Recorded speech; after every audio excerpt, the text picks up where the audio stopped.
हाय दोस्तों, आपका स्वागत है आपके अपने YouTube चैनल कॉम्पिटिटिव गुरुकुल में। तो फ्रेंड्स, आज से आपका डेली बेसिस पे आपका जीए का 75 क्वेश्चंस हम लोग डिस्कस करवाएंगे। आपके डेली टेस्ट आएंगे, आप उसे देख सकते हैं, क्वेश्चन का डिस्कशन भी देख सकते हैं। और सबसे पहले अभी हम लोग जो सीरीज स्टार्ट कर रहे हैं उसमें सबसे पहले प्रीवियस ईयर क्वेश्चन जो भी पूछे गए हैं बिहार एसएससी में उसे हम लोग डिस्कस करवाएंगे। ठीक है, तो चलिए सबसे पहले क्वेश्चन पे चलते हैं। जो भी हमारे चैनल पर नए हैं, चैनल को सब्सक्राइब कर लीजिए और बेल आइकन दबा दीजिए कि जो भी आपके वीडियोस आए सबसे पहले आपको उसका नोटिफिकेशन मिल सके। तो चलिए सबसे पहले क्वेश्चन पे चलते हैं। सबसे पहला क्वेश्चन है, साइलेंट वैली या मुख घाटी किस राज्य में अवस्थित है? तो बात करें साइलेंट वैली का या मुख घाटी का, यह किस राज्य में अवस्थित है? ये हो जाएगा केरल। केरल राज्य में क्या है? अवस्थित है। नेक्स्ट क्वेश्चन पे चलते हैं, क्वेश्चन नंबर 2 पे। क्वेश्चन नंबर 2 क्या है? गोवा किस नदी पर अवस्थित है? गोवा जो है आपके किस नदी पर अवस्थित है? ये मांडवी नदी पर अवस्थित है। क्या हो जाएगा? मांडवी नदी is the right answer. Question number 3 है, समदाब रेखाएं निम्नलिखित में से किसको प्रदर्शित करती है? क्या कह रहा है? समदाब रेखाएं। समदाब रेखाएं जो होती है किसको प्रदर्शित करती है? तो ये करती है समान वायुमंडलीय दाब को। किसको? समान वायुमंडलीय दाब को क्या करती है? प्रदर्शित करती है समदाब रेखाएं। नेक्स्ट क्वेश्चन है, निम्न में से कौन सी नदी कच्छ के रन में सम्माहित हो जाती है या कहा जाता है विलुप्त हो जाती है? तो इसका आंसर क्या हो जाएगा? 4 का बी हो जाएगा। कच्छ के रन में जाके क्या हो जाती है? विलुप्त हो जाती है। कच्छ का रन कहाँ है? तो ये गुजरात में है। चलिए नेक्स्ट चलते हैं। डॉक्टर नॉर्मन ई बोरलॉन्ग किस देश के थे या किस देश से थे? ठीक है, तो डॉक्टर नॉर्मन ई बोरलॉन्ग जो है क्या स्पेन के थे, मैक्सिको के थे, अमेरिका के थे या ऑस्ट्रिया के? तो ये कौन है? ये हैं आपके डॉक्टर नॉर्मन अर्नेस्ट बोरलॉन्ग जो है नोबेल शांति पुरस्कार विजेता हैं और ये अमेरिका के हैं। कहाँ के? अमेरिका के हैं। ठीक है, और कृषि विज्ञानी है। ये हरित क्रांति का पिता भी इन्हें कहा जाता है। क्या कहता है? हरित क्रांति का पिता। ठीक है, फादर ऑफ ग्रीन रिवॉल्यूशन। चलिए नेक्स्ट चलते हैं अगला क्वेश्चन पे। अगला क्वेश्चन क्या है? भारतीय संविधान का कौन सा अनुच्छेद छुआछूत उन्मूलन से संबंधित है? तो छुआछूत उन्मूलन से कौन सा अनुच्छेद संबंधित है? अनुच्छेद 17। अनुच्छेद 17 क्या है? छुआछूत उन्मूलन से संबंधित है। Option number C is the right answer. Okay, देखिए अनुच्छेद 18 का अगर बात करें ना, अनुच्छेद 18 में क्या क्या है? उपाधियों का अंत किया गया है। उपाधि देने की व्यवस्था को खत्म कर दिया गया है। ठीक है, इस अनुच्छेद के द्वारा। अनुच्छेद 17 जो होता है अस्पृश्यता या छुआछूत उन्मूलन का अंत होता है। ठीक है, चलिए 7वें नंबर क्वेश्चन पे चलते हैं। बिहार पंचायती राज अधिनियम में ग्राम पंचायत की अवधि 5 वर्षों की निर्धारित है। इसकी गणना कब से की जाएगी? इसकी गणना जो होती है कब से होती है? तो इसका आंसर क्या हो जाएगा? पंचायत निर्वाचन के परिणाम घोषित करने की तिथि से की जाती है। किसकी गणना? पंचायती राज अधिनियम के ग्राम पंचायत की अवधि जो होती है 5 वर्षों की, और उसकी गणना जो होती है कब से होती है? परिणाम जब घोषित होता है ना, जिस तिथि से, उस तिथि से क्या होता है? उसका गणना होता है। चलिए नेक्स्ट चलते हैं। राज्यसभा के संदर्भ में निम्नलिखित में से कौन सा कथन सही है? तो राज्यसभा के संदर्भ में कौन सा कथन सही है आपको बात देखना है। तो इसका आंसर क्या हो जाएगा? क्या हो जाएगा? राज्य सूची के किसी विषय पर संसद कानून बना सकती है अगर राज्यसभा 2/3 बहुमत से पारित करे कि राज्य सूची का सदभंगत विषय राष्ट्रीय महत्व का हो गया है। तो इसका आंसर क्या हो जाएगा? 7 का ऑप्शन नंबर सी हो जाएगा। चलिए नेक्स्ट चलते हैं, 9वें नंबर क्वेश्चन पे चलते हैं। 9वां नंबर क्वेश्चन क्या कह रहा है? राष्ट्रीय प्रतीकों के संबंध में नीचे दिए गए कथनों में कौन सा कथन सही नहीं है? आपको बताना है इनमें से कौन सा कथन सही नहीं है। तो भारत के राष्ट्रीय ध्वज की चौड़ाई और लंबाई का अनुपात 2:3 होता है। बिल्कुल सही है। राष्ट्रीय झंडे के चक्र के अर्रों की संख्या 24 होती है। बिल्कुल सही है। राष्ट्रीय प्रतीक लौरिया नंदनगढ़ के सिर से लिया गया है। तो ये आपका डाउटफुल है। 9 का क्या हो जाएगा? ये गलत हो जाएगा। जो कि हमारा देश का जो राष्ट्र प्रतीक जो है ना, ये कहाँ से लिया गया है? तो अशोक स्तंभ से लिया गया है। तो ये आपका आंसर हो जाएगा। यही आपका गलती है। तो इसमें पूछ रहा है कौन सा सही नहीं है, तो option number C is the right answer हो जाएगा। और ऑप्शन नंबर डी क्या कह रहा है? राष्ट्रीय धुन बजाने की पूर्ण आधिकारिक अवधि जो है 52 सेकंड है। बिल्कुल सही है। चलिए 10वें नंबर क्वेश्चन पे चलते हैं। 10वां नंबर क्वेश्चन क्या कह रहा है? लोकसभा या विधानसभा के निर्वाचन में एक उम्मीदवार अपनी जमानत की राशि खो देगा अगर उसे कुल वैध मतों का कितना मिले? ठीक है, तो अगर लोकसभा या विधानसभा के निर्वाचन में कोई उम्मीदवार होगा, अपना जमानत राशि खो देगा, उसे अगर कुल वैध मतों का कितना से कम मिलेगा तो जमानत खो देगा। तो इसका आंसर क्या हो जाएगा? इसका आंसर हो जाएगा ऑप्शन नंबर सी, 1/6 से कम मत प्राप्त करने पे क्या हो जाएगा, लोकसभा या विधानसभा के निर्वाचन उम्मीदवार जो होंगे वो अपना क्या हो जाएगा, जमानत राशि खो देंगे। चलिए नेक्स्ट चलते हैं, अगला क्वेश्चन क्या कह रहा है। अगला क्वेश्चन कह रहा है कि भारतीय राष्ट्रीय कांग्रेस का प्रथम अधिवेशन जो हुआ था दिसंबर 1885 में, ठीक है, वो कहाँ हुआ था। ठीक है, तो भारतीय राष्ट्रीय कांग्रेस का अगर प्रथम अधिवेशन का अगर बात करें तो ये हुआ था बॉम्बे में हुआ था। कहाँ हुआ था, बॉम्बे हुआ था। बात करें अगर कि भारतीय राष्ट्रीय कांग्रेस की स्थापना किसने किया था, तो स्थापना भी 1885 में एओ ह्यूम ने किया था, जिनका नाम पूरा नाम है एलन ऑक्टेवियो ह्यूम है, जो कि स्कॉटलैंड के थे। ठीक है, चलिए, और अगर उस समय अगर बात करें कि उस समय भारत के वायसराय कौन थे, तो ये भी क्वेश्चन पूछता है कि जब भारत राष्ट्रीय कांग्रेस की स्थापना हुई थी उस समय भारत के ये क्या कहता है कि आपका वायसराय कौन थे, तो लॉर्ड डफरिन थे। ठीक है, चलिए नेक्स्ट चलते हैं अगले क्वेश्चन पे। अगला क्वेश्चन कह रहा है, एक दल लोकसभा में विपक्षी दल होने का दावा करता है, इसके पास न्यूनतम कितने सांसद लोकसभा में होने चाहिए। तो कितने सांसद होने चाहिए लोकसभा में, तो 55, कम से कम कितने होने चाहिए, 55 सांसद होने चाहिए लोकसभा में। चलिए नेक्स्ट क्वेश्चन पे चलते हैं। अगला क्वेश्चन क्या कह रहा है, अगला क्वेश्चन कह रहा है, ग्राम पंचायत का कोई सदस्य हस्तलिखित आवेदन मुखिया को समर्पित कर त्यागपत्र दे सकता है। आवेदन समर्पित करने की कितने दिनों बाद त्यागपत्र प्रभावी माना जाएगा। तो आवेदन जो जमा होता है उसके कितने दिन बाद माना जाएगा इसको, तो ये 7 दिनों के बाद इसको क्या माना जाएगा, प्रभावी माना जाएगा। चलिए नेक्स्ट अगर चले तो क्या कह रहा है, भारत में स्वतंत्रता के बाद आम चुनाव कब संपन्न कराए गए थे। वेरी इंपॉर्टेंट क्वेश्चन है। स्वतंत्रता के बाद जो है आम चुनाव जो है कब करवाए गए थे, तो 1952 में, 1952 is the right answer. Next चलते हैं अगले क्वेश्चन पे। अगला क्वेश्चन क्या कह रहा है, अगला क्वेश्चन कह रहा है कि आपका नरेगा योजना का खर्च केंद्र और राज्य के बीच किस अनुपात में वहन किया जाता है। मतलब किया जाता था नरेगा, अब तो मनरेगा हो गया, पहले नरेगा था। ठीक है, तो इसका जो खर्च था कितना अनुपात में रहता था, तो ये रहता था आपका 90:10, मीन्स केंद्र 90 देगा और राज्य क्या देगा, 10% देगा। चलिए नेक्स्ट चलते हैं अगले क्वेश्चन पे। 16 नंबर क्वेश्चन क्या कह रहा है, निम्नलिखित पंचवर्षीय योजना में कौन सी योजना अनावृष्टि और 2 युद्धों के कारण प्रभावित हुई है। तो कौन सी योजना थी, ये थी तीसरी पंचवर्षीय योजना। कौन सी थी, तीसरी पंचवर्षीय योजना जो थी वो क्या हुई थी, युद्धों के कारण प्रभावित हुई थी। तृतीय पंचवर्षीय योजना का कार्यकाल अगर बात करें तो 1961 से कब तक है, 66 तक है, याद रखिएगा 1961 से 1966 तक है। ठीक, इसी के बीच में क्या हुआ था, चीन के साथ जो युद्ध हुआ था 1962 में, एवं पाकिस्तान के साथ 1965 से युद्ध होने एवं वर्षा ना होने के कारण योजना जो था ना पूरी तरह असफल रहा था। ठीक है, चलिए नेक्स्ट चलते हैं अगले क्वेश्चन पे। अगला क्वेश्चन क्या है, बिहार में किसान सभा की स्थापना किनके द्वारा की गई थी। बिहार में जो किसान सभा थी की स्थापना किनके द्वारा की गई थी, तो इसका अगर बात करें तो बिहार में किसान सभा की स्थापना जो की गई, ये किया गया आपका शाहजानंद सरस्वती के द्वारा। 17 का option number 20 the right answer. 18 का अगर बात करें, 18 क्वेश्चन क्या कह रहा है, 1860 में प्रकाशित नील दर्पण नील की खेती करने वालों की दुर्दशा चित्रित करता है। नील दर्पण के रचनाकार कौन है, तो नील दर्पण के रचनाकार हैं आपके, इसका आंसर हो जाएगा Deenbandhu Mitra. Option number C is the right answer, Deenbandhu Mitra is the right answer. चलिए अगला क्वेश्चन बात करते हैं, नीचे दी गई कमेटियों में किसका संबंध पंचायती राज से है। किसका संबंध पंचायती राज से है, तो 19 का ए बलवंत राय मेहता कमेटी का तो संबंध है, और सब हम लोग चेक कर लेते हैं। ठीक, शाह कमीशन का बात करें तो इसका संबंध नहीं है पंचायती राज से, MC जोशी कमेटी का भी नहीं है, और जस्टिस सैनी मुकुल मुदगल कमेटी का भी नहीं है।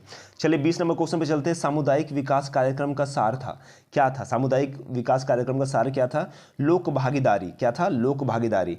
द्रोणाचार्य पुरस्कार किस क्षेत्र में दिया जाता है, तो द्रोणाचार्य पुरस्कार जो होता है इसका जो दिया जाता है क्रीड़ा प्रशिक्षण के लिए, क्रीड़ा प्रशिक्षण के लिए दिया जाता है, कोच को दिया जाता है। किसको, कोच को दिया जाता है द्रोणाचार्य पुरस्कार। ठीक है, यह पुरस्कार खिलाड़ियों और टीमों को प्रशिक्षण प्रदान करने में उत्कृष्ट कार्य करने वाले माने जाने खेल प्रशिक्षकों को दिया जाता है। चलिए नेक्स्ट चलते हैं।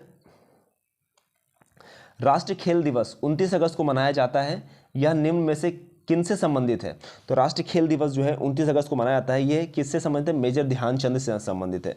किनसे, मेजर ध्यानचंद। ठीक है, तो 29 अगस्त को राष्ट्रीय खेल दिवस मनाया जाता है, और यह दिन हॉकी खिलाड़ी, मेजर ध्यानचंद क्या थे, हॉकी खिलाड़ी थे, और उनके, ठीक है, उनके जयंती पर मनाया जाता है। चलिए नेक्स्ट चलते हैं। मैग्सेस पुरस्कार रमन मैग्सेस के नाम पर दिया जाता है, वे किस देश के राष्ट्रपति थे, तो रमन मैग्सेस जो थे ना वो आपके फिलीपींस के क्या थे, राष्ट्रपति थे, फिलीपींस के राष्ट्रपति। नेक्स्ट चलते हैं 24 नंबर पे। तो क्या कह रहा है, कह रहा है 22वें शीतकालीन ओलंपिक खेल किस देश में आयोजित किए गए थे।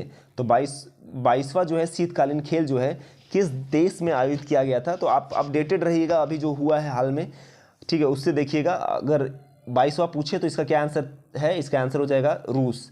रूस इज द राइट आंसर। चलिए नेक्स्ट चलते हैं, सहारा रेगिस्तान किस महाद्वीप में अवस्थित है। सहारा रेगिस्तान की अगर बात करें तो ये किस महाद्वीप में अवस्थित है आपसे पूछ रहा है, तो ये हो जाएगा अफ्रीका महाद्वीप में अवस्थित है। नेक्स्ट चलते हैं, डूरंड कप किस खेल से संबंधित है। डूरंड कप जो है फुटबॉल से संबंधित है। किससे, फुटबॉल से संबंधित है। Option number B is the right answer. Next चलते हैं, वर्ष 2014 में नोबेल पुरस्कार के विजेता कौन है। एक बार आप देख लीजिएगा, अपडेटेड जो है अभी 2022 का नोबेल पुरस्कार विजेता उसे देख लीजिएगा, मैं ये गोल कर दे रहा हूँ, ठीक है। 2014 का आपसे नहीं पूछेगा, आपसे पूछेगा 2022 का या 2021 का।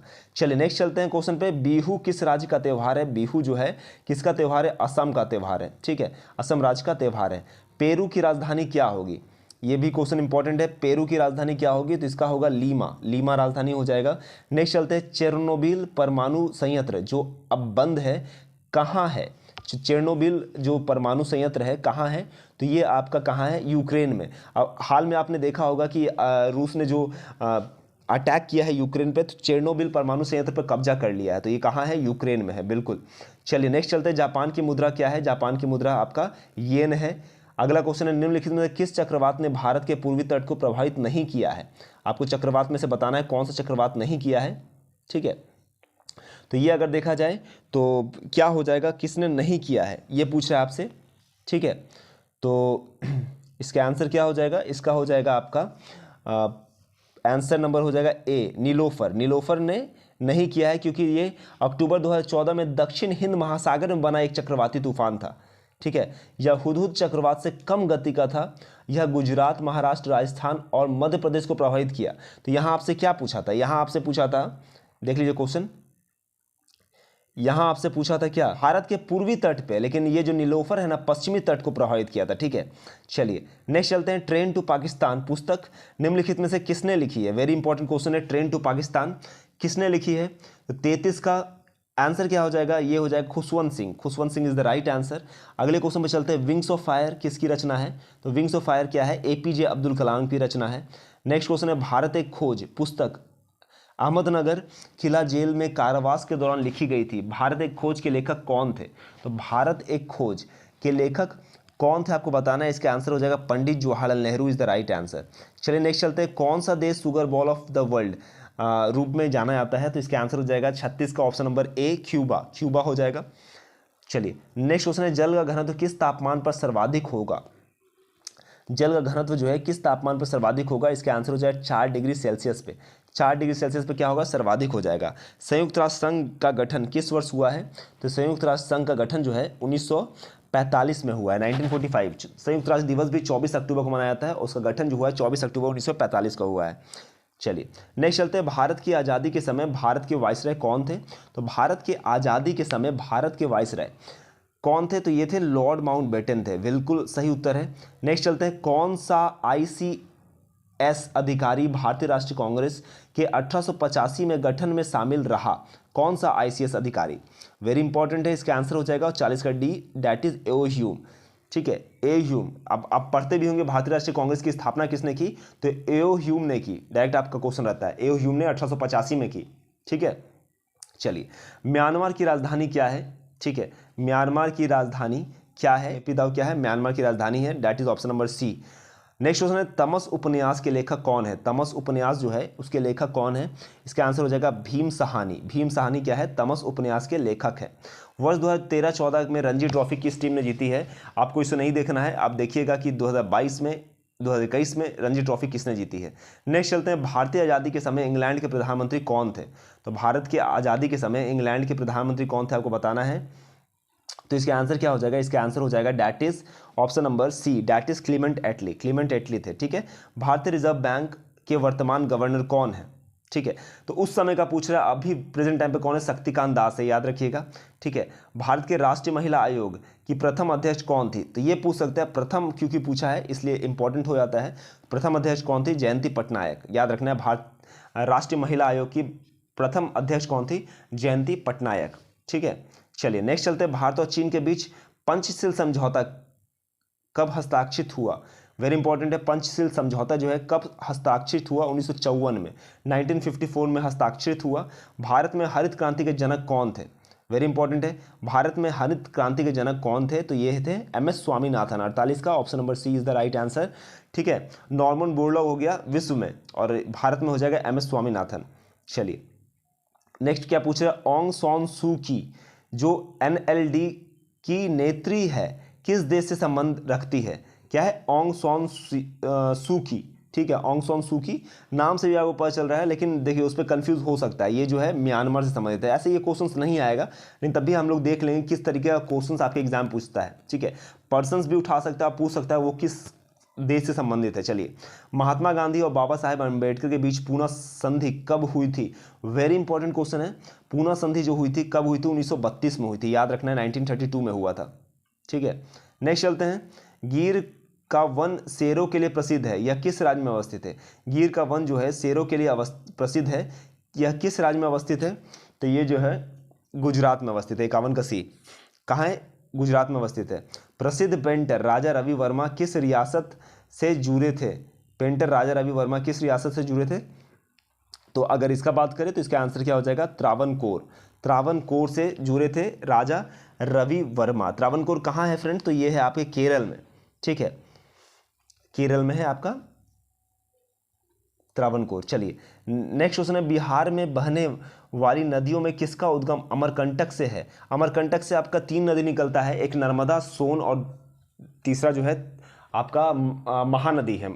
ठीक है, महानदी निकलता है जिसपे आपका हीराकुंड बांध है। ठीक है, तो आपका इसका आंसर हो जाएगा 53 का क्या हो जाएगा? Option number B is the right answer. Next चलते हैं 54 नंबर क्वेश्चन पर। निम्नलिखित में से किसने नालंदा विश्वविद्यालय में अध्ययन किया था? आपको बताना है कि इन चारों में से किसने नालंदा विश्वविद्यालय में अध्ययन किया था। तो हुएनसांग।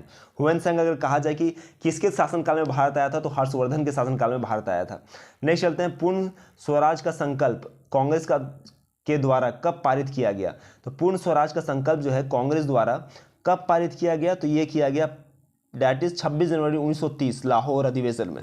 लाहौर अधिवेशन में पूर्ण स्वराज का, टोटल इंडिपेंडेंस का संकल्प पारित किया गया। और उस समय अध्यक्ष कौन थे? जवाहरलाल नेहरू अध्यक्ष थे।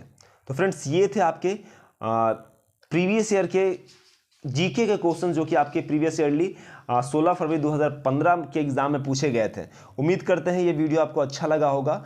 अगर ये वीडियो अच्छा लगा है तो इस वीडियो को लाइक कीजिए फ्रेंड्स, ज़्यादा से ज़्यादा वीडियो को शेयर कीजिए, और डेली बेसिस पे आपका क्या है इस तरह का वीडियो आते रहेगा। ठीक है, तो चलिए धन्यवाद।